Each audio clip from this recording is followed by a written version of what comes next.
은혜로운 찬양을 감사합니다. 맞이한 주의 날, 그리고 벌써 4월이 다가오고 있는데 부활절이 다가오는 이 4월에 하나님의 위로와 은혜가 함께 하시기를 바랍니다. 서로 인사하겠습니다. 복된 4월 맞이하시기 바랍니다.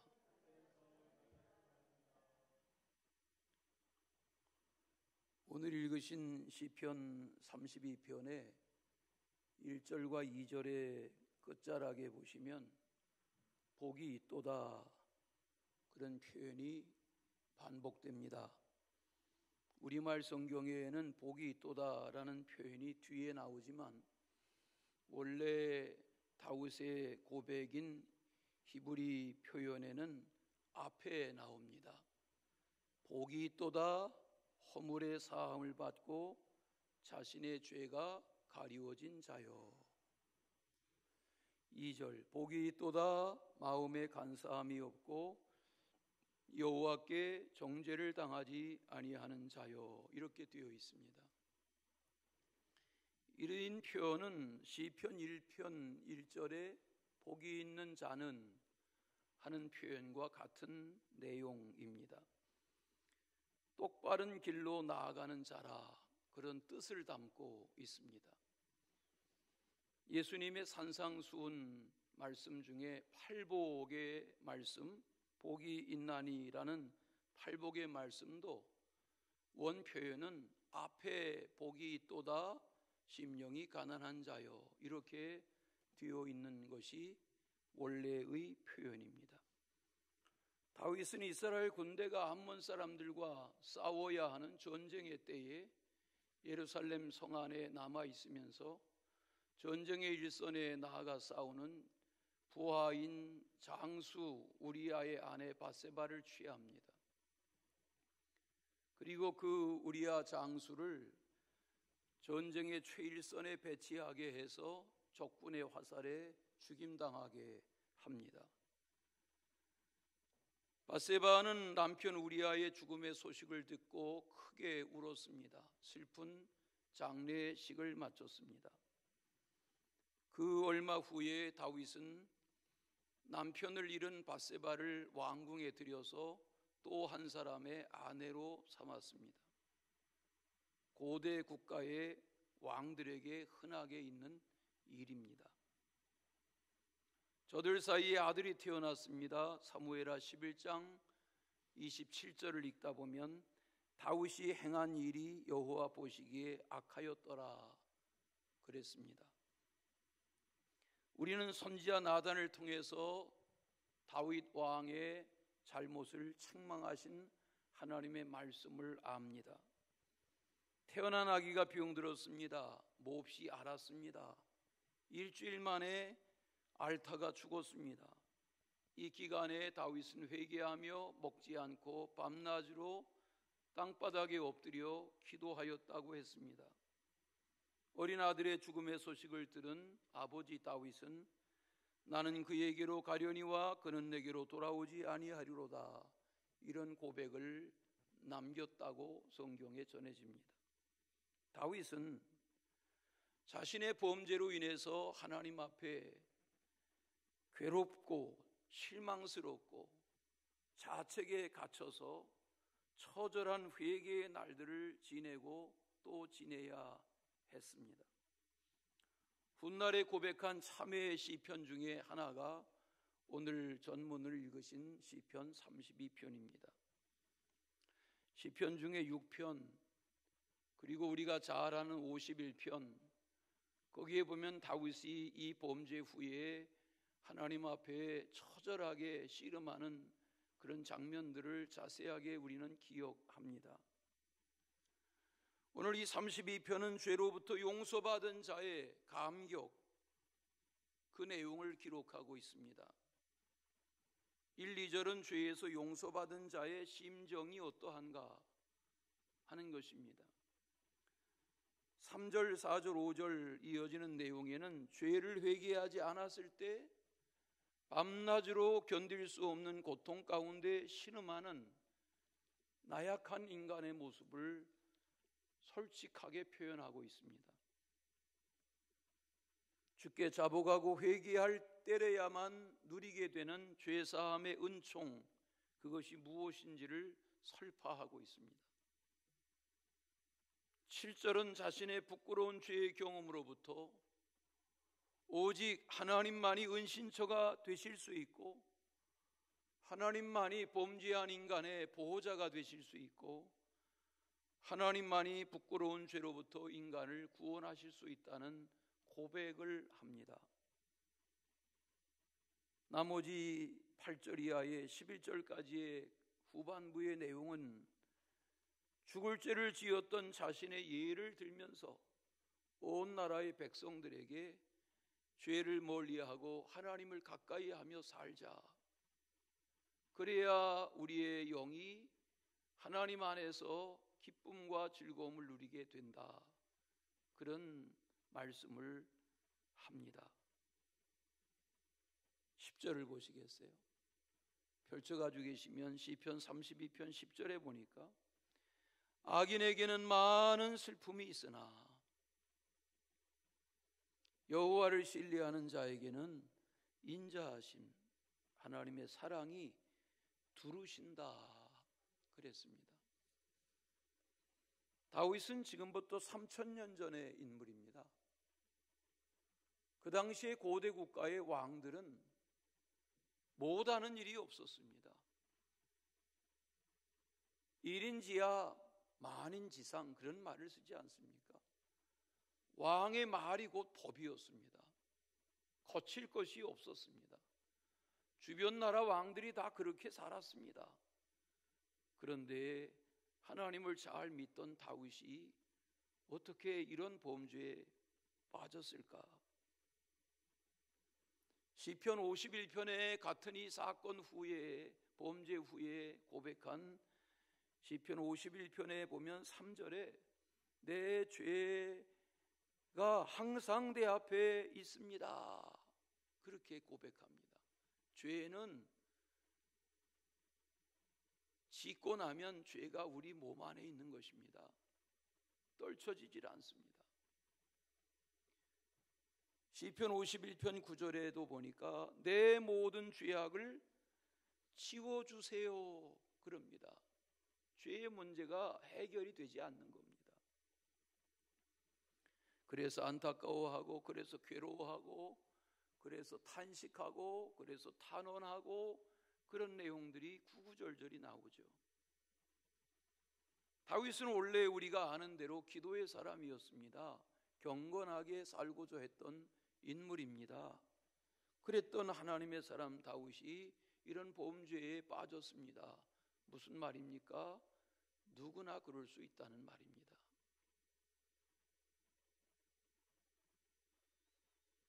긴긴 날들을 회개하며 다윗이 지은 이 죄로 인해서 씨름하던 가운데 어느 날 믿어지지 않는 하나님의 용서의 신비가 자기의 마음에 꽉 차들어오게 되었습니다. 그 후에 쓴 시편이 오늘 읽으신 32편입니다. 오늘 말씀의 제목을 이런 자는 복이 있도다 이렇게 정하였는데 도대체 어떻게 살아가야 한다는 말입니까? 첫째는 허물의 사함을 받고 죄가 가리워진 자가 복이 있는 자다 그랬습니다. 다윗의 고백입니다. 복이 있도다 허물의 사함을 받고 자신의 죄가 가리워진 자요. 여기 1절과 2절에 보면 3번 연속해서 죄의 문제를 말합니다. 허물, 죄, 정죄 이런 표현들을 말합니다. 허물이라는 것은 하나님의 뜻을 벗어난 모든 인간의 행위가 허물입니다.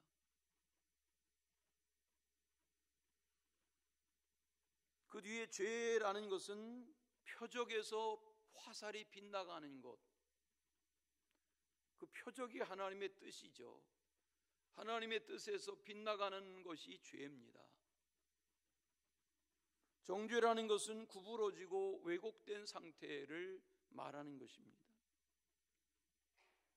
이 세 가지의 모든 표현은 한결같이 하나님의 기대, 하나님의 뜻에서 벗어난 인간의 악, 인간의 죄를 이렇게 달리 표현한 것뿐입니다. 그런데 하나님이 이 허물을 사하시고 죄를 덮으시고 정죄하지 아니하시고 죄가 있음에도 죄 없다 하시는 그런 용서, 사죄의 은혜를 누리는 것, 이것이 우리의 신앙의 과정입니다. 이번 경상도의 불길은 서울 면적의 4분의 3 면적이 불태워졌다고 합니다.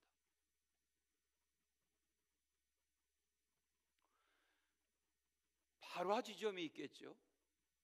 자연 발화냐, 인간의 실화냐, 과실로 인한 불길이냐, 발화 지점이 있겠죠.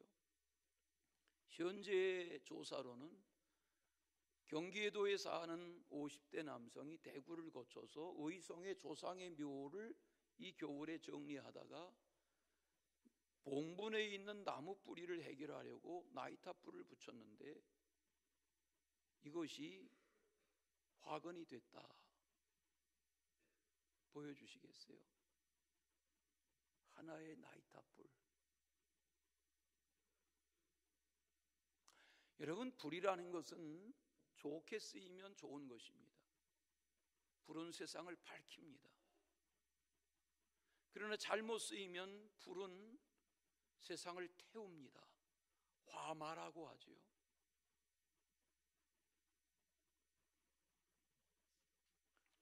고의적인 방화가 아니지만 이 사람의 마음이 어떨까? 만년을 살고 옥년을 살면서 갚으려고 한들 그 마음에 상심한 이웃들과 삶의 터전을 잃어버린 이 땅에 무슨 빚을 갚을 수 있겠습니까? 조심스러운 비유이지만 죄라는 것이 그런 것입니다. 이 정도의 죄를 남들 다 짓는 죄인데 그렇게 여기며 사는 그 죄가 우리를 짓누르는 것입니다. 우리는 흔히 아담과 하와의 에덴 동산에 범죄를 거론합니다. 하나님의 말씀을 어긴 것입니다. 선악을 알게 하는 나무의 열매 하나 따먹은 것입니다. 그거 하나쯤 따먹었다고? 아닙니다. 하나님의 말씀을 거역한 것이 문제입니다.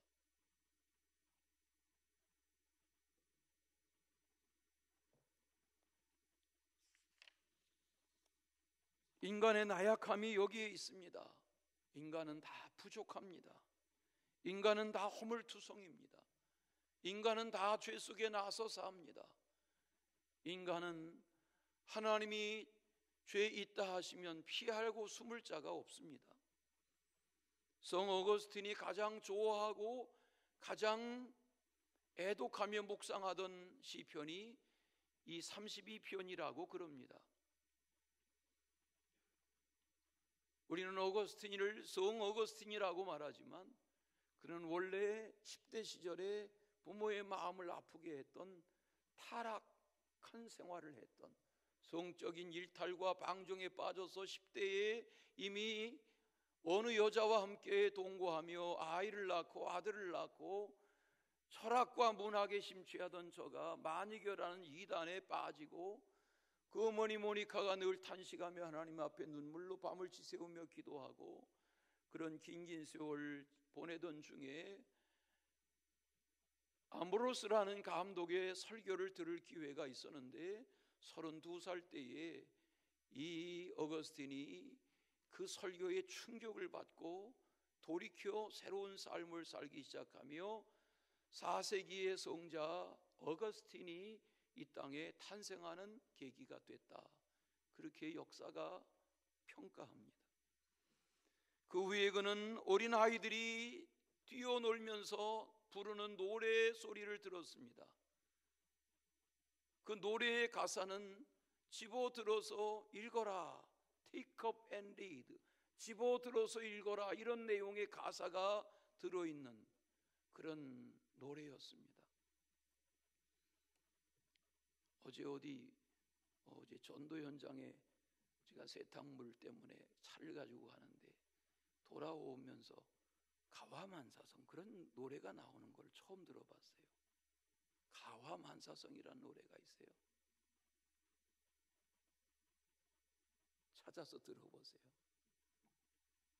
여러분, 세상 사람들이 무슨 노래를 부르나 들어보세요. 성 어거스틴은 노래의 가사가 집어들어 읽어라, 그런 노래 가사였어요. 그 노래 가사가 들렸어요. 방에 들어와서 성경을 집어들어서 읽었어요. 그게 로마서 13장의 13절 14절 말씀이에요. 이런 말씀이: 낮에와 같이 단정히 행하고 방탕하거나 술 취하지 말아라. 음란하거나 호색하지 말아라. 다투거나 시기하지 말아라. 오직 주 예수 그리스도로 옷 입어라. 정욕을 위하여 육신의 일을 도모하지 말아라. 이 말씀이 들려지기 시작했어요. 깨달아졌어요. 자기의 과거를 떨쳤어요. 새로운 삶을 살기 시작했어요. 성 어거스틴의 고백록이라는 책은 기독교의 성경 다음으로 많이 읽히는 그런 유명한 명저가 됐어요. 사람은 회개할 때 하나님의 사람이 될 수 있는 것입니다.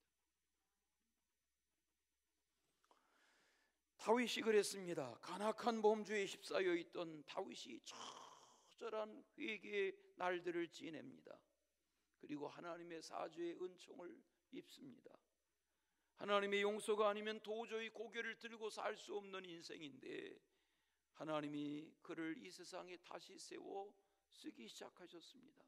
하나님의 한량없는 사랑, 용서 절절히 깨닫기 시작했습니다. 허물이 사함을 받고 자신의 죄가 가리워지는 자는 복이 있다. 남아있는 사순절, 그런 은혜의 말씀이 여러분의 삶을 지켜가시기를 축원합니다. 두 번째는 간사한 마음이 없고 정죄를 당하지 아니하는 자가 복이 있는 자다 그랬습니다. 성경은 어디를 봐도 몸 건강하게 살고 출세하고 성공하고 권력을 누리고 돈 잘 벌고 그게 복 있는 자다, 그렇게 말씀하시는 곳은 찾아볼 수가 없습니다. 2절에 보시면 현대인의 성경으로 마음에 간사함이 없고 라는 말을 마음에 거짓이 없고 그렇게 번역했습니다. 또 여호와께 정죄를 당하지 아니하는 자라는 말은 하나님이 그 죄를 인정하지 아니하는 자라, 그렇게 해석해 놓았습니다. 하나님이 죄가 없다고 하시는 것, 이것이 정죄하지 아니하시는 상태입니다. 하나님 앞에서 나는 죄가 없습니다, 그렇게 말한다고 해서, 숨긴다고 해서, 은폐한다고 해서 죄의 문제가 해결되는 것이 아니라는 거죠. 로마서를 읽다 보면 3장 10절에 의인은 없나니 하나도 없다. 로마서 3장 23절에 모든 사람이 죄를 범하였으며 하나님의 영광에 이르지 못한다, 그렇게 선포했습니다. 그리고 이어 나오는 로마서 3장 24절의 유명한 표현이 이것입니다. 그리스도 예수 안에 있는 성령으로 말미암아 하나님의 은혜로 값없이 의롭다 하심을 얻은 자 되었다. 누가? 믿음의 사람, 성도가 그런 자라는 것입니다. 우리는 다 죄인입니다. 하나님의 은혜가 아니고는 구원받을 수 없는 죄인입니다. 그런데 그리스도 예수의 성령의 은혜로 말미암아 그것을 믿는 자들이 구원을 받게 되었다 하는 것입니다. 그리스도 예수께서 우리에게 주신 것은 대속의 선물입니다. 다윗이 지금 그런 은혜를 깨달은 것입니다. 그것을 복이라고 말합니다. 예수님은 형제를 대하여 미련한 놈이라 하는 자는 지옥불에 들어가게 된다. 이 말씀 산상수훈의 마태복음 5장에 나오는 교훈입니다. 계속해서 읽다 보면 음욕을 품고 여자를 보는 자마다 마음에 이미 간음했다, 그런 지적도 나옵니다. 무슨 교훈입니까? 죄 없는 인생이 없다는 선언입니다. 우리는 다윗의 범죄가 우리 속에 다 숨겨져 있음을 인정해야 합니다. 요한복음 1장을 읽다 보면 빌립이라는 제자가 자기 친구 나다니엘을 예수님에게 소개하는 장면이 나옵니다. 내가 나사렛 예수를 만났다. 하나님의 아들을 만났다. 에이, 나사렛에서 무슨 선한 것이 나겠어. 그런데 예수님께서 그 나다니엘에게 가까이 다가가십니다. 그리고 자기에게 다가오는 나다니엘에게 이렇게 말씀하시죠. 보라, 이는 참으로 이스라엘 사람이라 그 속에 간사한 것이 없도다 그랬어요. 나다니엘이라는 한 사람을 처음 예수님이 접하시는데 이 사람 간사함이 없네, 이렇게 말씀하셨어요. 간사하다는 말은 어리석고 거짓되다는 말이에요. 거짓되지 않다는 거예요. 여러분, 인간이 어리석습니다. 인간이 거짓됩니다. 그런데 하나님이, 예수님이 처음 대하시는 나다니엘이라는 한 사람을 바라보시면서 이 사람 이스라엘 사람이 맞는데 간사함이 없다 그러셨어요.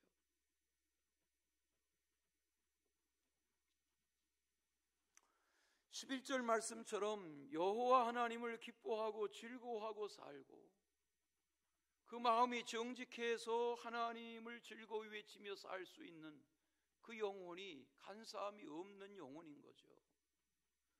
우리 다 거짓되고 다 어리석고 부족하지만 하나님의 의를 의지하고 하나님의 정직을 의지하면 우리는 간사함이 없는 하나님의 사람으로 주님을 찬송하며 누리며 살게 된단 말이죠. 시편 51편을 읽다 보면 10절에 우리가 기억하는 유명한 말씀이 거기 나옵니다.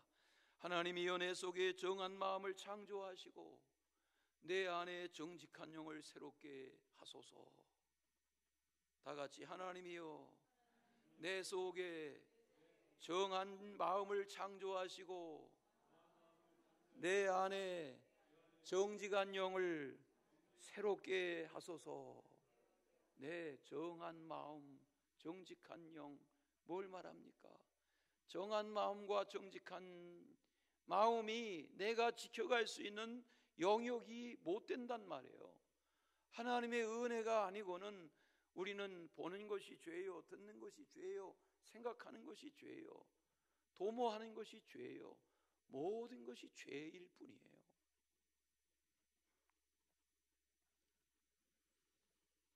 오늘 3절과 4절에 보시면 죄란 인간으로 하여금 입을 열지 못하게 한다고 그랬어요. 죄가 들어오면 종일 신음하고 뼈가 쇠하는 고통을 겪게 된다고 그랬어요. 나의 죄를 심판하시는 주님의 손이 나를 짓눌러서 마치도 내 뼈의 진액이 마른 광야가 여름 가뭄에 땅이 갈라지는 것처럼 내 심신이 그렇게 되고 만다고 그랬어요. 5절의 고백처럼 내 허물을 주님 앞에 고백해야만 새 길이 열리는 거예요. 그래야 용서받은 자의 기쁨을 누리게 되는 거예요. 우리 어렸을 적에 전봇대에 많이 붙어 있었던 포스터 문구가 기억납니다. 자수하여 광명 찾자 그랬어요. 여러분, 자수하면 새날이 오는 거예요. 자수가 뭐예요? 오늘 성경의 표현대로 하면 자백하는 거예요. 고백하는 거예요. 다윗의 고백처럼 하나님을 기뻐하고 즐거워하는 길, 하나님 앞에 정직한 영으로 살아가는 길은 하나님의 은혜, 그걸 깨닫는 거예요. 그리고 시인하는 거예요. 그리고 죄를 자백하는 거예요. 10절에 다시 보세요. 악인에게는 많은 슬픔이 있다 그랬어요. 악인이 뭐예요? 죄의 문제를 해결받지 못한, 하나님 없이도 살 것처럼 하나님께 숨기고 살아보려 하는, 그게 악인 거예요. 그 결과가 뭐예요? 끊임이 없는 많은 슬픔이 인생을 짓누른다 그랬어요. 그러나 하나님을 신뢰하는 자에게는 하나님의 인자하심, 하나님의 사랑이 두르신다 그랬어요. 울타리처럼 하나님의 사랑이 둘러주신다. 여러분의 인생사가, 가정사가, 보험사가 하나님의 인자가 둘러주시는 그런 은혜를 누리시기 바랍니다. 마지막은 주를 만날 기회를 얻어서 주님께 기도하는 자가 복된 자라고 그랬어요. 죄 사함을 받은 경건한 자라면 주를 만날 기회를 소중하게 여기실 수 있어야 돼요. 이렇게 주일 예배 드리시는 거 좋죠. 그러나 여러분, 남아있는 사순절 새벽기도 하루라도 더 나와보세요. 제가 토요일날 초청하는 이유는 다 고단하죠. 그러나 토요일 하루라도 일어나 보세요. 물론 유튜브 만지작거릴 수 있어요. 그냥 이불 속에서 유튜브 뒤적거릴 수 있어요. 그러나 고단하지만 차려입고 냉수세수하고 그리고 달려와서 예배드려 보면, 왜 신앙의 선조들이 지난 2000년 사순절의 은혜를 구했는가를 경험하게 돼요.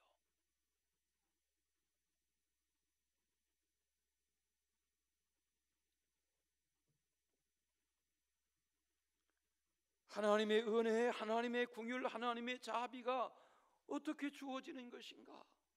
기도할 기회를 얻어서 주님께 기도할 때 그런 은혜를 누리게 되는 거예요. 여러분, 지금으로 하면 한 나라의 정상이, 한 나라의 권세자가 다윗과 같은 범죄를 저질렀다, 자기 부하 장군을 전쟁 중에 취하고 계획적으로 죽음에 이르게 했다, 오늘날 같으면 세계 뉴스가 도배할 거예요. 살아남을 수가 없을 거예요. 그런데 다윗은 시인했어요. 처절하게 하나님 앞에 요를 적시며 베개를 적시며 눈물을 흘리며, 하나님, 제가 어쩌다가 이런 범죄에 빠졌습니까? 하나님 앞에 가슴을 쳤어요. 그리고 기도할 기회를 놓치지 않으려 했어요.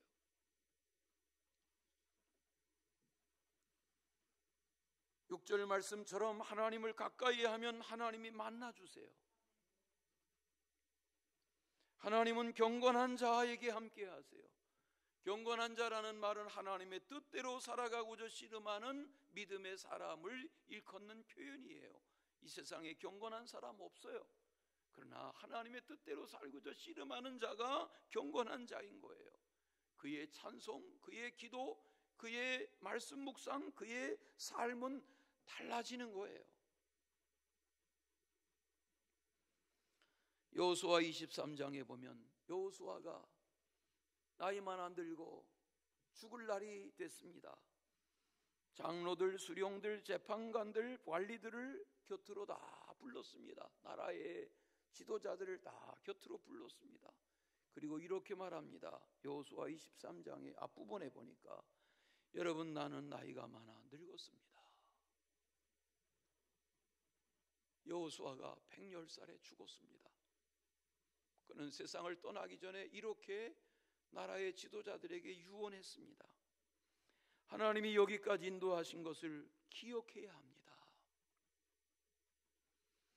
광야에서 요단강 건너 올 여기까지 차지하게 하시고 기업을 주신 거 기억해야 합니다. 우리가 싸워 차지한 게 아니라 하나님이 주셨다는 것을 기억해야 합니다. 하나님의 말씀을 지켜 행해야 합니다. 하나님의 말씀을 좌로나 우로나 치우치지 말아야 합니다. 앞으로 우상 숭배하지 말아야 합니다. 여러분, 하나님 여호와를 가까이 해야 합니다. 시편 여호수아 23장의 8절에 보니까 하나님을 가까이 하세요. 이게 유언입니다. 하나님을 가까이 하세요. 어젯밤 이 말씀을 묵상하는데, 나도 내게 죽음의 순간이 찾아오고 내 죽음을 목격하는 누가, 가족이든 자식이든 누가 내 곁에 내 손을 잡아준다면 나도 이 말을 남기고 싶다. 하나님을 가까이 하세요. 그리고 눈을 감고 싶다. 그런 생각을 했어요. 하나님을 가까이 하세요.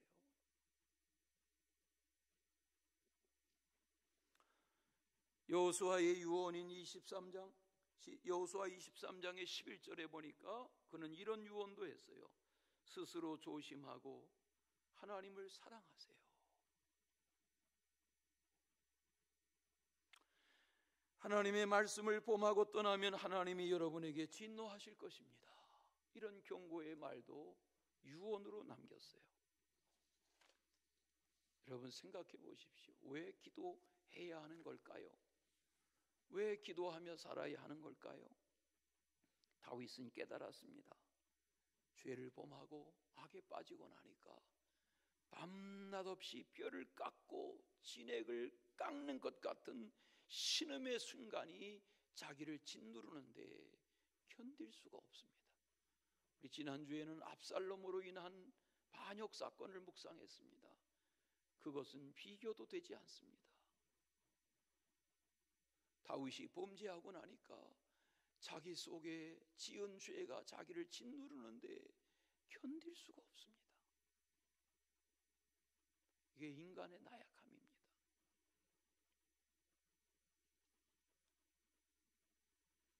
10절 말씀처럼 다시 묵상하지만 악인에게는 끝없는 많은 슬픔이 밀려옵니다.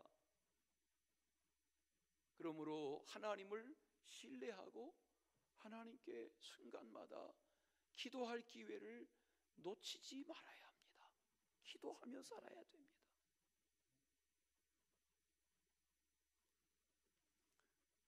시편 6편이 다윗의 이 참회의 시 중에 또 한 편인데, 거기 시편 6편에 보면 6절에 탄식하며 피곤해하며 밤마다 눈물로 침상을 띄우며 요를 적시고 있습니다.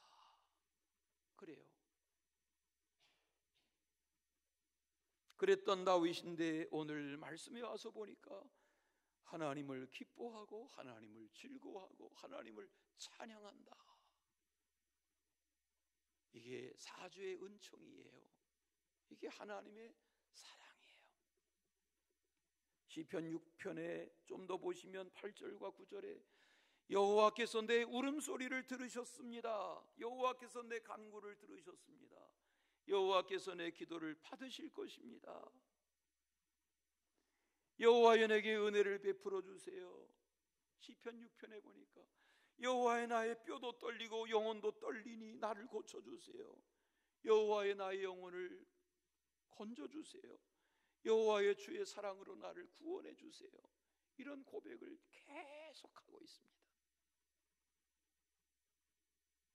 사순절기는 한 해 중에 하나님의 이 사주의 은총을 깊이 묵상하는 절기입니다. 하나님의 은혜를 충만하게 누리는 그런 기도의 사람들이 되시기를 축원합니다. 우리 찬양하겠습니다.